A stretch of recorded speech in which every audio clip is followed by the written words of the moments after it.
नमस्कार, जय मां काली। इससे पहले कि मैं कहानी को शुरू करूं, मैं आपसे कुछ कहना चाहता हूं। मैं हिंदू हूं, तन से भी और मन से भी, और मेरा हिंदू धर्म मुझे झूठ बोलना नहीं सिखाता है। इसीलिए मैं आपसे कहना चाहता हूं कि ये जो कहानी है ये एकदम सत्य है, ये बिल्कुल झूठी नहीं है, ये एकदम सच्ची कहानी है। इसीलिए इस वीडियो को पूरा देखें, मेरे चैनल को सब्सक्राइब करें ताकि मैं हिंदू धर्म की ऐसी और भी कहानियां आप लोगों के लिए लाता रहूं।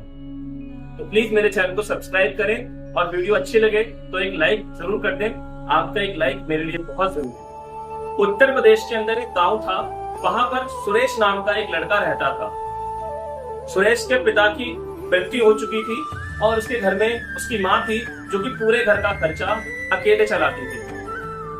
सुरेश बड़ा तो हो चुका था लेकिन वो बहुत ज्यादा आलसी था, इसलिए वो कोई भी काम करना नहीं चाहता था। वो अक्सर काम करने से जी चुराया करता था। वो कहता था मैं ये काम नहीं करना चाहता हूँ। मम्मी उसे कोई भी काम देती थी उसकी, वो कहता था मैं ये काम नहीं करूंगा, बस उसे खाने को चाहिए। एक दिन भी बिना खाने के सुरेश रह नहीं सकता था।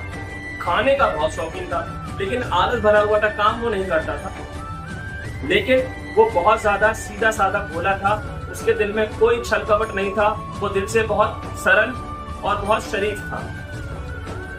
बट आपको पता है आजकल के जमाने में शरीफ लोगों की ज्यादा इज्जत नहीं है। जो लोग बहुत ज्यादा शरीफ होते हैं, बहुत ज्यादा सीधे साधे होते हैं, उनकी इज्जत नहीं है। तो इस तरह से उसके घर में कोई इज्जत नहीं थी। उसकी मम्मी ने कहा कुछ कमा के आ। उसने कहा मम्मी मुझे आलस आता है, मेरा काम करने का मन नहीं करता। तो मम्मी गुस्सा आ गई, उन्होंने कहा तू घर से बाहर निकल जा। और ऐसा करके उन्होंने सुरेश को घर से बाहर निकाल दिया। सुरेश जाता भी कहां? सुरेश घूमते घामते कभी इधर जाता कभी उधर जाता।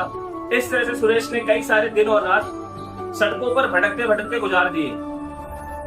कभी किसी मंदिर के पास बैठ जाता खाना खाने के लिए, तो कोई भीख के रूप में उसे कुछ पैसे दे देता, कोई खाना दे देता सुरेश को।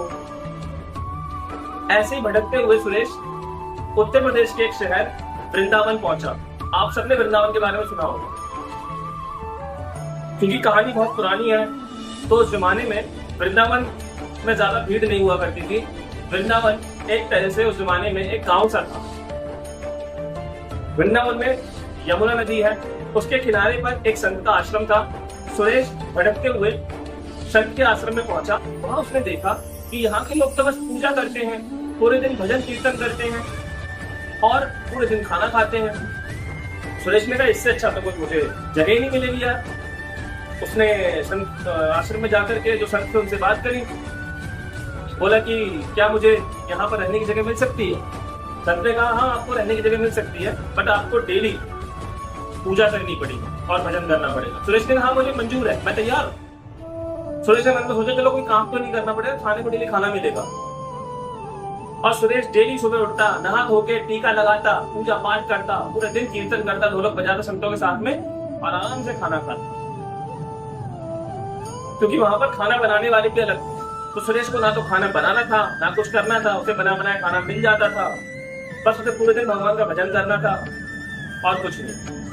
लेकिन वो भजन पूरी मेहनत से करता था, पूरे मन से करता था भजन। लेकिन उसे ये पता नहीं था बेचारे को कि भजन से होता क्या है।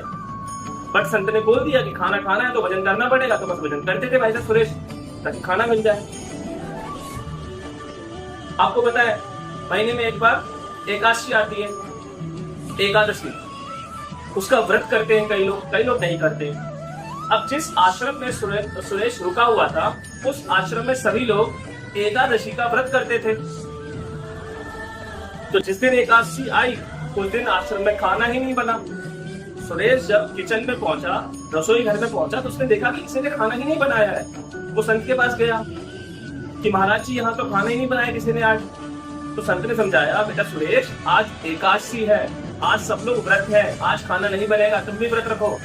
उसने कहा महाराज जी अगर मैं एक दिन खाना नहीं खाऊंगा तो मैं तो मर जाऊंगा, मैं अगले दिन उठ ही नहीं पाऊंगा। उसने हाथ जोड़े, महाराज जी मुझे तो खाना खाना है, आपने मुझसे कहा था कि भजन करता रहे तो मुझे खाना मिलता रहेगा। मैं तो महाराज जी भजन करता हूँ, पूजा करता हूँ, मुझे खाना चाहिए।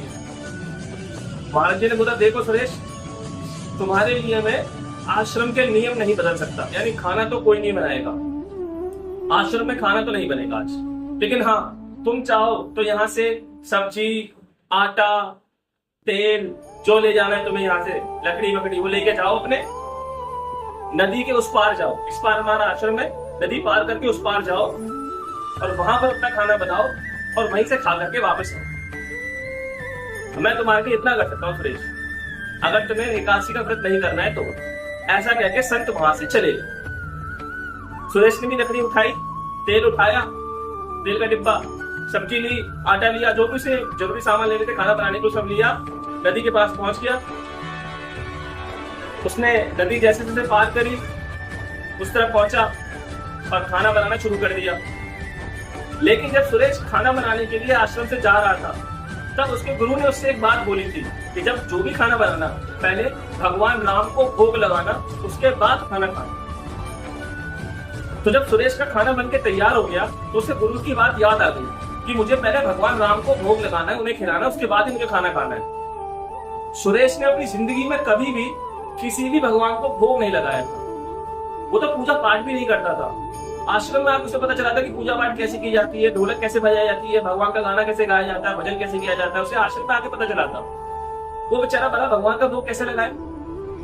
तो सुरेश को लगा कि जब भगवान को मैं खाना खाने के लिए बुलाऊंगा तो भगवान राम खुद आ जाएंगे खाना खाने के लिए। उसे नहीं पता भोग कैसे लगाया जाता है। भोग का मतलब होता है आपने जो खाना बनाया है आप उसे थाली में रखिए, भगवान की मूर्ति के सामने या फोटो के सामने रखिए और भगवान से बोलिए भगवान भोग लगाइए, पर्दा डाल दीजिए। कुछ समय के बाद वो भोग आप भगवान से बोलिए भगवान ये भोग मैंने आपको जो लगाया था मैं इसे प्रसाद समझकर लेना चाहता हूँ, आप दे दीजिए और आप उसमें बांट के खा लीजिए। लेकिन सुरेश को लगा कि भोग का मतलब होता है भगवान खुद आएंगे खा के जाएंगे। अब सुरेश ने कहा मैं पहले खाना नहीं खाऊंगा। सुरेश ने 2 लोगों को खाना बनाया, इसलिए एक सुरेश ने खुद के लिए खाना बनाया था, एक सुरेश ने भगवान राम के लिए खाना बनाया था। सुरेश ने 2 लोगों को खाना बनाया था कि एक तो भगवान राम खाना खाएंगे और एक मैं खाऊंगा। अब वो बैठ गया, अब वो चिल्लाने लगा नदी के उस पार, भगवान आओ भगवान राम आओ खाना खाओ, भगवान राम आओ खाना खाओ। भाई साहब 1 घंटा हो 2 घंटा हो, आप यकीन मानिए 7 घंटे हो गए, 7 घंटे सुरेश वहां बैठा रहा, खाना सड़ने वाला था। 7 घंटे बहुत होते हैं, सुरेश हटा ही नहीं, वो 7 घंटे से लगातार चिल्ला रहा है भगवान आओ, कहां पर भगवान राम आओ, भगवान राम आओ।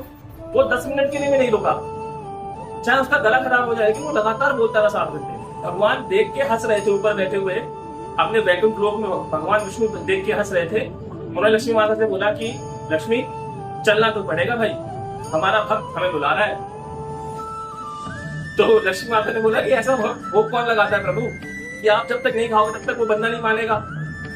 उन्होंने कहा पता नहीं भैया, ये भक्त हमारा थोड़ा अजीब है, इसको पता भी भोग कैसे लगाते हैं, जब तक हम नहीं जाएंगे ये नहीं मानेगा। तो भगवान विष्णु ने तुरंत भगवान राम का रूप लिया, माता लक्ष्मी ने तुरंत सीता माता का रूप लिया और वो दोनों पहुंच गए, भगवान राम और माता सीता दोनों पहुंच गए, उसके सामने खड़े हो गए। भगवान राम ने कहा मैं आ गया हूँ, मुझे खाना खिलाओ। उसने कहा अरे यार भगवान आपके साथ तो सीता माता भी आई है,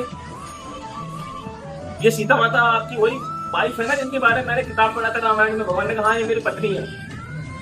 तो सुरेश ने बोला भगवान मैंने तो खाना 2 लोगों का बनाया है, आप तो खुद ही तो आ गए, मुझे लगा आप अकेले आओगे, एक आप हो जाओगे एक मैं हो जाऊंगा, हम लोग खाना खा लेंगे। अब तो 2 आप हो गए एक मैं हो गए, 3 लोग हो गए, खाना तो 2 ही लोगों का बना है। सुरेश ने कहा चलो भगवान मैं आपको भूखा नहीं रखूंगा, आप भी खा लो और माता सीता आप भी खा लो। तो सुरेश ने दोनों को खाना दे दिया, क्योंकि 2 लोगों खाना उसने बनाया था, तो दोनों खाना खिला दिया भगवान राम को और माता सीता को, दोनों को उसने खाना खिला दिया।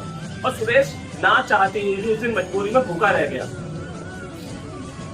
पूरा महीना बीता, अगली बार फिर से एकादशी आई। सुरेश ने बोला संत जी से, संत जी मुझे तो खाना खाना है, मैं तो उस पार जाकर खाना बनाऊंगा। संत ने बोला बना लो। सुरेश ने बोला लेकिन मुझे इस बार ना 2 लोगों को खाना नहीं चाहिए, मुझे इस बार 3 लोगों के हिसाब से खाना चाहिए, मुझे आप 3 लोगों के हिसाब से खाना देना, तब काम चलेगा मेरा। तो संत जी को लगा कि लगता है ये झूठ बोल रहा है, ये खुद ही 3 लोगों का खाना खा लेता होगा, कि भगवान कहाँ से आएंगे भोग लेने के लिए, भगवान को तो बस इतना भोग लगता है छोटा सा, तो ये 3 लोगों का खाना खुद खाना चाहता है। संत जी हंसने लगे, उन्होंने कहा ठीक है ले जा तू ले जा।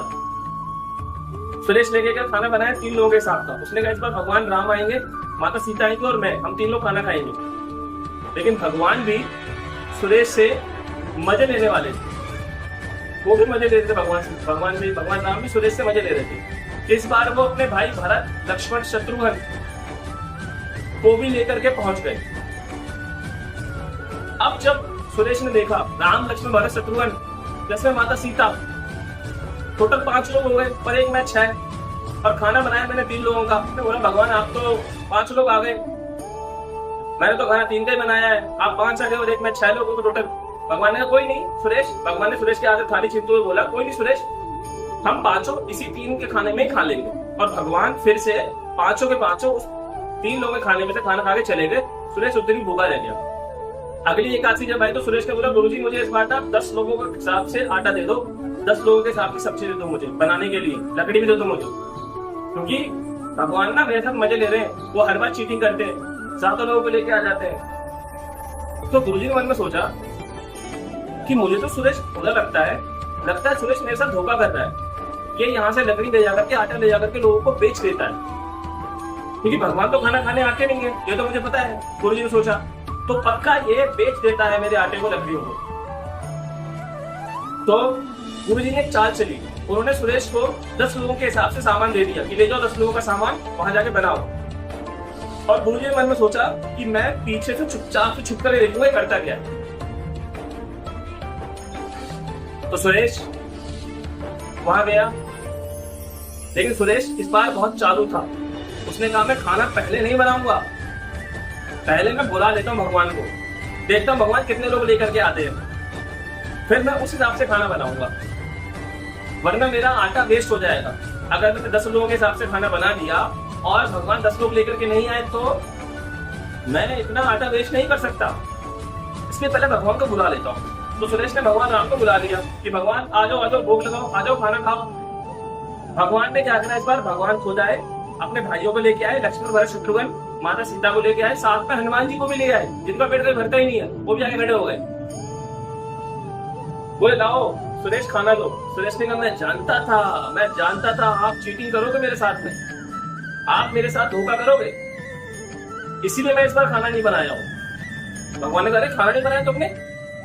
सुरेश ने कहा मैंने इसलिए खाना नहीं बनाया है, चलो आप खाना बनाओ, आपकी ड्यूटी खाना बनाओ, चलो अपने हिसाब से सब लोगों के लिए, क्योंकि इतने लोगों को खाना बनाना मुझे आता नहीं है, ज्यादा बन गया तो वेस्ट हो जाएगा, कम बन गया तो खाने कम पड़ जाएगा। तो माता सीता से बोलो कि खाना बनाए। माता सीता मुस्कुराई, भगवान मुस्कुराए मनी में, ये ऐसा वक्त तो बहुत कम देखा है। उन्होंने इशारा किया सीता माता से, जाओ सीते आज खाना बनाओ। सीता माता खुद अपने हाथों से आटा लगाने लगी एक भक्त के लिए, और ये सारा नजारा गुरुजी चुपचाप से एक पेड़ के नीचे खड़े होकर के देख रहे थे।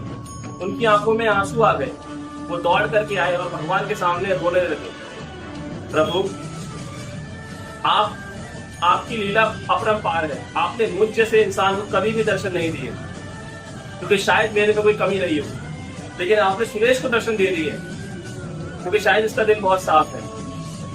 भगवान ने कहा कि सुरेश का दिल बहुत सरल है, उसका दिल बहुत सरल है, उसके दिल में कोई छल कपट नहीं है, किसी के लिए उसके दिल के अंदर बुराई नहीं है, उसके साथ कोई बुरा करे या अच्छा, सुरेश हमेशा सबका अच्छा ही सोचता है, और ऐसे लोगों के लिए मैं हमेशा खड़ा रहता हूँ, जरूरत पड़े तो खुद खाना बनाना लग जाता हूँ। तो ये कहानी थी भक्त के वश में है भगवान। अगर आपको अच्छी लगी हो चैनल को सब्सक्राइब करें और वीडियो को लाइक जरूर कर दें। नमस्कार, जय माता दी।